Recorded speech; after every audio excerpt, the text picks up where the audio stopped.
ఇక కుంభరాశి వారి యొక్క ఫలితాలు. అయితే ఈ వారం మీ గోచార గ్రహగతులు కనుక చూసుకున్నట్లయితే కొంచెం ఇబ్బందికరమైన పరిస్థితులు కొంచెం కనపడుతున్నాయి. కొంచెం మిశ్రమ ఫలితాలే ఉన్నాయి. కాబట్టి చాలా జాగ్రత్తలు తీసుకోవాలి.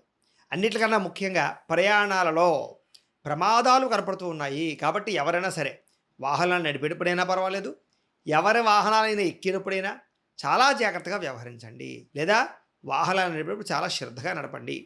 ఒకవేళ మీరు మామూలుగా నడుస్తూ వెళ్తున్నా సరే, ఎవరన్నా వాహనాలతో ఎదురొస్తుంటే గనక, వాళ్ళు ఏదో దృష్టితో మనల్ని గుద్దినా మనకి ఇబ్బంది. కాబట్టి అనేక రకాల కారణాల చేత ప్రమాదాలు కనపడుతున్నాయి.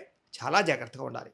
ఇక వివాహ సంబంధాలు కానీ, ఏదైనా రిలేషన్‌షిప్‌లు గానీ, లేదా కుదిరిపోతుందనుకున్న వివాహాలు కానీ, నత్తనడకగా సాగే అవకాశం కనపడుతోంది. లేదా ఆటంకాలు, విఘ్నాలు కనపడుతున్నాయి. కాబట్టి వివాహ ప్రయత్నాలు చేసుకునే వాళ్ళు ఒక్కసారి జాతక పరిశీలన చేయించుకోండి.